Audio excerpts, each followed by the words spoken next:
कुरुक्षेत्र के रणभूमि में जब अर्जुन अपने रथ पर खड़ा था, हाथ कांप रहे थे, हृदय भय और संशय से भरा हुआ था, तब उसने अपने अस्त्र शस्त्र त्याग दिए और जीवन के उद्देश्य पर प्रश्न चिन्ह खड़ा कर दिया। उसी क्षण श्री कृष्ण उसके सारथी, उसके मित्र और उसके मार्गदर्शक बनकर खड़े हुए और वे अमर उपदेश दिए जिन्हें हम आज भगवद गीता के नाम से जानते हैं। यह केवल एक संवाद नहीं था, यह तो जीवन का शाश्वत सत्य था। जैसे अर्जुन युद्ध भूमि में खड़ा असमंजस में डगमगा रहा था, वैसे ही हम सब अपने अपने जीवन की रणभूमि में खड़े हैं। हमारे शत्रु हथियार नहीं उठाते, बल्कि हमारे भीतर रहते हैं, भय, आलस्य, संदेह और निराशा के रूप में। और जैसे कृष्ण ने अर्जुन से कहा, वैसे ही यह गीता आज हमसे कहती है, उठो, अपने कर्तव्य से मत भागो, जिम्मेदारियों से मुंह मत मोड़ो, क्योंकि कर्म ही श्रेष्ठ है और कायरता में कभी भी समाधान नहीं मिलता। गीता हमें यह सिखाती है कि मनुष्य का सबसे बड़ा शत्रु बाहर नहीं है, बल्कि उसके भीतर है। मन यदि अनुशासित न हो तो यह हमें निराशा, आलस्य और भय की ओर ले जाता है, परंतु वही मन यदि साध लिया जाए तो वही हमें एकाग्रता, आत्मबल और शांति की ओर ले जाता है। श्री कृष्ण ने अर्जुन को यह भी बताया कि हमें फल की चिंता नहीं करनी चाहिए, हमें केवल अपने कर्म पर ध्यान देना चाहिए, क्योंकि मनुष्य को केवल कर्म करने का अधिकार है, फल पर नहीं। जब हम परिणाम से मुक्त होकर पूर्ण निष्ठा से अपना कर्तव्य निभाते हैं, तभी सच्चा संतोष और आंतरिक शांति प्राप्त होती है। सफलता मिले या असफलता, उसका बोझ हमें नहीं उठाना है, हमें केवल पूर्ण समर्पण के साथ कर्म करना है। गीता हमें यह भी स्मरण कराती है कि दुर्बलता हमारा स्वभाव नहीं है, भय हमारी पहचान नहीं है। हम शरीर नहीं हैं, हम अनश्वर आत्मा हैं, जो न कभी जन्म लेती है न कभी मरती है। जो शाश्वत है वही हमारी असली पहचान है। और जब यह स्मरण हो जाता है, तब भय अपने आप मिट जाता है और साहस की ज्वाला प्रज्वलित हो जाती है। जैसे कृष्ण ने अर्जुन से कहा, यह कमजोरी तुझे शोभा नहीं देती, उठ, युद्ध कर। वैसे ही यह संदेश हमें भी है कि जीवन की कठिनाइयों से भागना नहीं है, बल्कि उनका डटकर सामना करना है। भगवद गीता का यह संदेश केवल युद्ध भूमि के लिए नहीं, बल्कि हर उस परिस्थिति के लिए है जहां हम हताश और निराश होते हैं। यह हमें सिखाती है कि संतुलन ही जीवन का आधार है। न अधिक भोग उचित है, न अधिक त्याग, न अधिक निद्रा, न अधिक जागरण। जीवन में मध्यम मार्ग ही श्रेष्ठ है। जब हम संतुलन सीख जाते हैं तो जीवन सहज और सरल हो जाता है। इस प्रकार गीता हमें यह प्रेरणा देती है कि हम अपने कर्तव्य को पूर्ण समर्पण के साथ निभाएं, मन को साधें, परिणाम से मुक्त होकर कर्म करें और कभी भी भय और दुर्बलता को अपने जीवन पर हावी न होने दें, क्योंकि हम केवल नश्वर शरीर नहीं, बल्कि शाश्वत आत्मा हैं। और जब यह सत्य हमारे भीतर जागृत हो जाता है, तब कोई समस्या, कोई विफलता, कोई भय हमें रोक नहीं सकता। जीवन एक युद्ध है और इस युद्ध में वही विजयी होता है जो अर्जुन की भांति कृष्ण के उपदेशों को आत्मसात करके साहस और धैर्य से आगे बढ़ता है। जब हम गीता के पृष्ठ खोलते हैं तो उसमें केवल अर्जुन और कृष्ण का संवाद नहीं होता, उसमें हमारे जीवन का दर्पण होता है। अर्जुन की तरह हम भी बार बार संशय में पड़ते हैं, अपने निर्णयों को लेकर भयभीत होते हैं और कभी कभी जिम्मेदारियों के बोझ से टूट जाते हैं। लेकिन कृष्ण कहते हैं, यह दुर्बलता तुझे शोभा नहीं देती।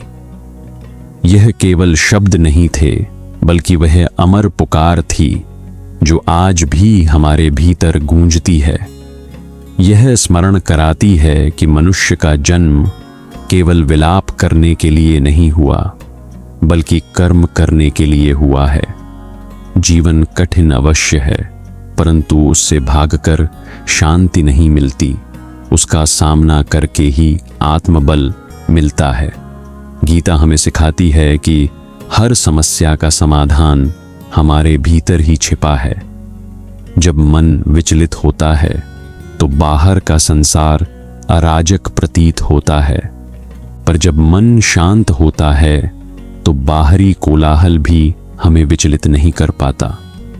इसलिए कृष्ण ने अर्जुन को मन को साधने का महत्व समझाया। उन्होंने कहा, मनुष्य का मन ही उसका मित्र है और वही उसका शत्रु भी है। यदि मन वश में हो तो वह सबसे बड़ा सहायक है, और यदि मन अवश्य हो जाए तो वही पतन का कारण बनता है।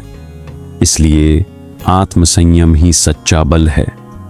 आज हमारी सबसे बड़ी समस्या यह है कि हम परिणामों में उलझे रहते हैं। हम हर काम के पहले ही सोचने लगते हैं कि इसका क्या फल मिलेगा, क्या यह सफल होगा, क्या लोग मुझे सराहेंगे या नहीं। और जब मन फल की चिंता में उलझ जाता है तो कर्म की शक्ति कम हो जाती है। श्री कृष्ण ने स्पष्ट कहा, कर्मण्येवाधिकारस्ते मा फलेषु कदाचन, अर्थात मनुष्य को केवल कर्म करने का अधिकार है, फल पर नहीं। यह कोई साधारण शिक्षा नहीं, बल्कि जीवन का गूढ़ रहस्य है।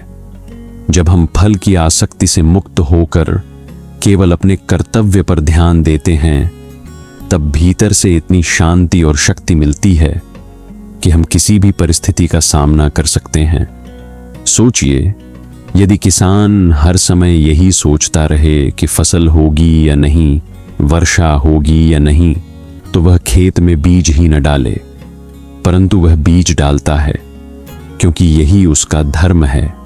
परिणाम ईश्वर पर छोड़ता है।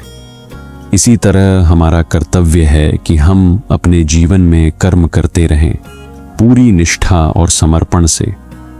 सफलता और असफलता केवल समय का खेल है।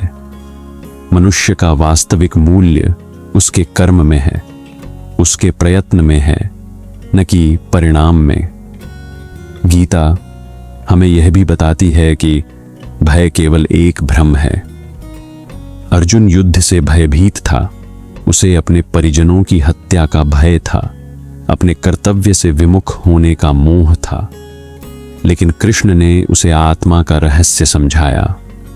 आत्मा न जन्म लेती है, न मरती है। आत्मा न शस्त्र से कट सकती है, न अग्नि से जल सकती है, न जल से भीग सकती है, और न वायु से सूख सकती है। जब यह सत्य आत्मसात हो जाता है, तब मृत्यु का भय भी समाप्त हो जाता है। और जब मृत्यु का भय मिट जाता है, तब जीवन में और कोई भय नहीं रह जाता। इस उपदेश का गहरा अर्थ यह है कि जीवन की हर कठिनाई, हर असफलता, हर अपमान क्षणिक है। असली हम पर उसका कोई प्रभाव नहीं है। हम नश्वर देह हैं, परंतु हमारी आत्मा शाश्वत है। जब यह स्मरण बना रहता है, तब कोई विफलता हमें पराजित नहीं कर सकती, कोई समस्या हमें तोड़ नहीं सकती। तब हम परिस्थितियों के दास नहीं रहते, बल्कि उनके स्वामी बन जाते हैं। गीता का एक और महान संदेश है संतुलन। कृष्ण ने कहा, योग वही है जिसमें संयम है। न अत्यधिक भोग उचित है और न अत्यधिक त्याग, न अधिक निद्रा और न अधिक जागरण, न अधिक उत्साह और न अधिक निराशा। जब मनुष्य संतुलन में जीना सीख लेता है, तभी वह सच्चे अर्थों में योगी बनता है। आज की दुनिया में जहां हम या तो अति उत्साह में खो जाते हैं या पूर्ण निराशा में, वहीं गीता हमें मध्यम मार्ग का महत्व सिखाती है। संतुलन से ही स्थिरता आती है। और स्थिरता से ही शांति। और अंततः गीता हमें यह सिखाती है कि जीवन का उद्देश्य केवल जीना नहीं है, बल्कि अर्थपूर्ण जीना है। केवल अपने सुख के लिए नहीं, बल्कि व्यापक कल्याण के लिए जीना है।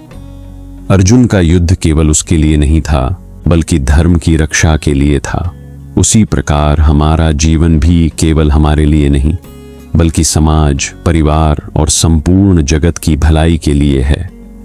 जब हम अपने जीवन को उच्च उद्देश्य से जोड़ते हैं, तभी जीवन सार्थक बनता है।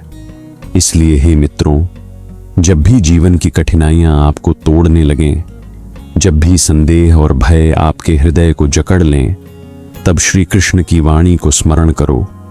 यह मत भूलो कि तुम्हारा जन्म किसी कारण से हुआ है।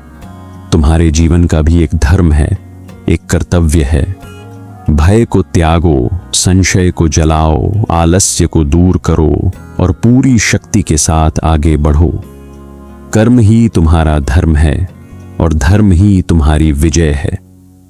जब हम गीता के उपदेशों पर ध्यान करते हैं, तो हमें यह समझ आता है कि यह केवल एक धार्मिक ग्रंथ नहीं है, यह तो जीवन जीने की कला है। कृष्ण ने अर्जुन से कहा था, उठो, युद्ध करो, परंतु यहाँ युद्ध का अर्थ केवल बाहरी शत्रुओं से नहीं है। यह युद्ध हमारे भीतर चलता है, आलस्य और परिश्रम के बीच, भय और साहस के बीच, मोह और त्याग के बीच। हर दिन हमें यह युद्ध लड़ना पड़ता है। जब सुबह उठने का मन नहीं करता, तब भी कर्म का आह्वान हमें बुलाता है। जब असफलता हमें पीछे खींचती है, तब भी आगे बढ़ने की पुकार हमें झकझोरती है। यही कुरुक्षेत्र है, यही रणभूमि है। कृष्ण का उपदेश केवल अर्जुन के लिए नहीं था, बल्कि हम सबके लिए था। उन्होंने यह स्पष्ट किया कि भागना कभी समाधान नहीं होता। अर्जुन चाहता था कि वह युद्ध भूमि छोड़कर वन चला जाए, तपस्या करे, परंतु कृष्ण ने कहा, कर्तव्य से पलायन ही पाप है। जीवन में चाहे कितनी भी कठिनाई आए, हमें उसका सामना करना ही होगा। आज भी हम जब समस्याओं से घबराकर भागना चाहते हैं, तब यह वाणी हमें स्मरण कराती है कि समाधान केवल कर्म में है, पलायन में नहीं। गीता का एक और अद्भुत संदेश है, समता। कृष्ण ने अर्जुन को सिखाया कि सफलता और असफलता में समान रहना चाहिए, सुख और दुख में एक समान भाव रखना चाहिए, क्योंकि जो मनुष्य परिस्थिति से विचलित नहीं होता, वही सच्चा योगी है। आज हम छोटी सी असफलता से टूट जाते हैं और छोटी सी सफलता से अहंकार में भर जाते हैं, परंतु यदि हम गीता के इस संदेश को अपनाएं, तो जीवन के उतार चढ़ाव हमें हिला नहीं पाएंगे। सफलता आए तो विनम्रता रहे, असफलता आए तो धैर्य रहे। यही गीता का सार है। कृष्ण ने यह भी कहा कि जो व्यक्ति निरंतर कर्म करता है और परिणाम की चिंता नहीं करता, वही सच्चे अर्थों में कर्मयोगी है। सोचिए, यदि हम हर काम को केवल इसलिए करें कि उससे हमें क्या मिलेगा, तो जीवन बोझिल हो जाएगा। लेकिन यदि हम कर्म को ही पूजा मानकर करें, तो हर क्षण आनंदमय बन जाएगा। जैसे दीपक केवल जलने के लिए है, वैसे ही मनुष्य केवल कर्म करने के लिए है। जब तक दीपक जलता है, अंधकार मिटाता है। जब तक मनुष्य कर्म करता है, जीवन में प्रकाश रहता है। गीता का सबसे महान रहस्य है समर्पण। कृष्ण ने कहा, सर्वधर्मान परित्यज्य मामेकम शरणम व्रज, अर्थात सब धर्मों को त्याग कर केवल मेरी शरण में आ जा। इसका अर्थ यह नहीं कि हम अपनी जिम्मेदारियों से मुक्त हो जाएं, बल्कि यह कि जब हम अपने अहंकार, अपने भय और अपने संदेह को त्याग कर ईश्वर पर विश्वास करते हैं, तभी सच्ची शांति मिलती है। समर्पण का अर्थ है कि हम अपना सर्वस्व देकर भी यह विश्वास रखें कि ईश्वर का निर्णय ही सर्वोत्तम है। मित्रों, जीवन में दुख, हानि और संघर्ष अपरिहार्य हैं। लेकिन गीता कहती है कि दुख को देखकर विचलित मत हो, हानि को देखकर निराश मत हो, संघर्ष को देखकर भयभीत मत हो, क्योंकि यह सब क्षणिक है। जैसे ऋतुएं आती जाती हैं, वैसे ही सुख दुख, लाभ हानि आते जाते हैं। लेकिन जो स्थिर रहता है, जो आत्मा का सत्य है, वही शाश्वत है। आज की तेज रफ्तार दुनिया में, जहां हर कोई केवल दौड़ रहा है पद, धन, मान और प्रतिष्ठा के पीछे, गीता हमें रोक कर कहती है कि ठहरो, विचार करो। जीवन केवल पाने के लिए नहीं है, बल्कि जीने के लिए है। सच्चा आनंद बाहर नहीं, भीतर है। जब हम अपने भीतर झांकते हैं, जब हम अपने कर्तव्य को पूरी निष्ठा से निभाते हैं, जब हम परिणाम की चिंता छोड़ देते हैं, तभी जीवन का वास्तविक सुख मिलता है। अर्जुन की भांति हम सबको भी कभी कभी यह लगता है कि हम अकेले हैं, कोई हमें समझ नहीं रहा। परंतु गीता हमें स्मरण कराती है कि जब तक ईश्वर हमारे साथ है, तब तक हम कभी अकेले नहीं हो सकते। कृष्ण केवल अर्जुन के सारथी नहीं थे, वे उसके जीवन के मार्गदर्शक थे। उसी प्रकार ईश्वर हर किसी का सारथी है। बस हमें यह स्वीकार करना होगा कि हम जीवन रथ के यात्री हैं और सारथी वही है। जब यह विश्वास जागता है, तो मार्ग चाहे कितना भी कठिन क्यों न हो, मनुष्य निडर होकर चलता है। इसलिए मित्रों, यदि जीवन कभी आपको गिरा दे, यदि परिस्थितियां आपके विरुद्ध हो जाएं, यदि लोग आपका साथ छोड़ दें, तो हताश मत होना। स्मरण रखना, कृष्ण की वाणी आज भी वही है। वह आज भी कहती है, उठो अर्जुन, यह दुर्बलता तुम्हें शोभा नहीं देती। तुम्हारा जन्म किसी कारण से हुआ है। तुम्हारे जीवन का भी एक उद्देश्य है। उस उद्देश्य की पूर्ति तभी होगी जब तुम भय को त्याग कर, आलस्य को जलाकर पूरे साहस और निष्ठा से आगे बढ़ोगे। आज का मनुष्य सबसे अधिक पीड़ित है तनाव और चिंता से। परीक्षा की चिंता, करियर का दबाव, पारिवारिक जिम्मेदारियां, रिश्तों में खटास और भविष्य की अनिश्चितता, ये सब हमारे भीतर एक युद्ध उत्पन्न करते हैं। ठीक वैसा ही युद्ध जैसा अर्जुन के मन में चल रहा था। हम भी सोचते हैं, क्या मैं सफल हो पाऊंगा? क्या लोग मुझे स्वीकार करेंगे? क्या मेरे प्रयासों का फल मिलेगा? और जब इन प्रश्नों का बोझ अधिक बढ़ जाता है, तो हम टूटने लगते हैं। लेकिन गीता हमें यह स्मरण कराती है कि परिणाम की चिंता मत करो, केवल अपने प्रयास पर ध्यान दो। जब हम यह सूत्र पकड़ लेते हैं, तो चिंता अपने आप मिट जाती है, क्योंकि चिंता केवल भविष्य की छाया है और भविष्य हमारे हाथ में नहीं है। हमारे हाथ में केवल वर्तमान है और वर्तमान में किया गया कर्म ही भविष्य को आकार देता है। सोचिए, एक विद्यार्थी यदि हर दिन केवल यही सोचता रहे कि वह परीक्षा में पास होगा या फेल, तो उसका ध्यान पढ़ाई पर कभी टिक ही नहीं पाएगा। लेकिन यदि वह हर दिन अपना कर्तव्य निभाए, ईमानदारी से पढ़ाई करे, अभ्यास करे, तो सफलता स्वतः उसके पास आएगी। यही गीता का संदेश है। इसी तरह एक व्यापारी यदि हर समय यह सोचता रहे कि लाभ होगा या हानि, तो उसका मन भय और संदेह से भर जाएगा। पर यदि वह ईमानदारी और निष्ठा से अपना कार्य करता रहे, तो अंततः परिणाम उसके पक्ष में ही आएगा। रिश्तों की दुनिया में भी गीता का संदेश उतना ही प्रासंगिक है।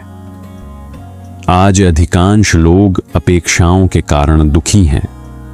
हम दूसरों से आशा करते हैं कि वे हमारे अनुसार चलें, हमें समझें, हमें खुश रखें, लेकिन गीता सिखाती है आसक्ति ही दुख का कारण है। जब हम हर चीज को पकड़कर रखते हैं, जब हम हर रिश्ते में नियंत्रण चाहते हैं, तो दुख निश्चित है। लेकिन जब हम प्रेम करें बिना अपेक्षा के, जब हम अपना कर्तव्य निभाएं बिना शर्त के, तब शांति मिलती है। ठीक वैसे ही जैसे सूरज सबको प्रकाश देता है बिना यह देखे कि कौन उसका आभारी है और कौन नहीं। यही गीता का निष्काम भाव है। करियर की चुनौतियों में भी यही शिक्षा लागू होती है। अक्सर लोग कहते हैं, मुझे अवसर नहीं मिला, मुझे भाग्य ने धोखा दिया। लेकिन गीता हमें सिखाती है कि भाग्य से अधिक महत्वपूर्ण है पुरुषार्थ। कृष्ण ने अर्जुन से कहा, उठो और कर्म करो। यदि अर्जुन भाग्य पर भरोसा करता और युद्ध भूमि से भाग जाता, तो आज उसका नाम कोई स्मरण भी न करता। परंतु उसने कर्म को चुना, इसलिए वह अमर हो गया। इसी प्रकार जब हम अपने करियर, अपने सपनों के लिए सतत प्रयास करते हैं, तब भाग्य भी हमारे कदम चूमता है। गीता का सबसे बड़ा संदेश है आत्मबल। जब तक हम स्वयं को दुर्बल समझते हैं, तब तक संसार हमें दबाता है। पर जब हम अपने भीतर छिपी शक्ति को पहचान लेते हैं, तब कोई भी कठिनाई हमें रोक नहीं सकती। अर्जुन ने भी यही अनुभव किया। जब उसने कृष्ण की वाणी को आत्मसात किया, तब उसका भय मिट गया, उसका संशय समाप्त हो गया और वह वही अर्जुन बन गया जिसके धनुष से धर्म की विजय हुई। आज हमें भी यही करना है।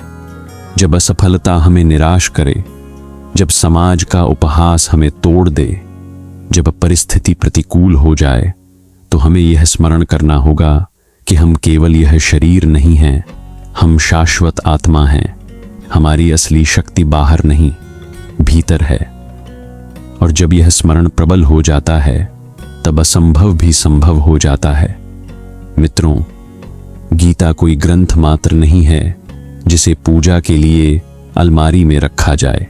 यह तो एक दीपक है जिसे जीवन के अंधकार में जलाना है। यह केवल मंत्रों का संग्रह नहीं, बल्कि कर्म का आह्वान है। यह हमें केवल धर्म का उपदेश नहीं देती, बल्कि जीवन जीने की कला सिखाती है। तो जब भी आप थक जाएं, जब भी आपको लगे कि आप अकेले हैं, जब भी दुनिया आपको असफल कहे, तो एक क्षण ठहरिए, अपनी आंखें बंद कीजिए और कल्पना कीजिए कि जैसे अर्जुन रथ पर खड़ा था, वैसे ही आप भी खड़े हैं और कृष्ण आपके सामने खड़े होकर वही वाणी दोहरा रहे हैं। यह दुर्बलता तुम्हें शोभा नहीं देती। उठो और अपने धर्म का पालन करो।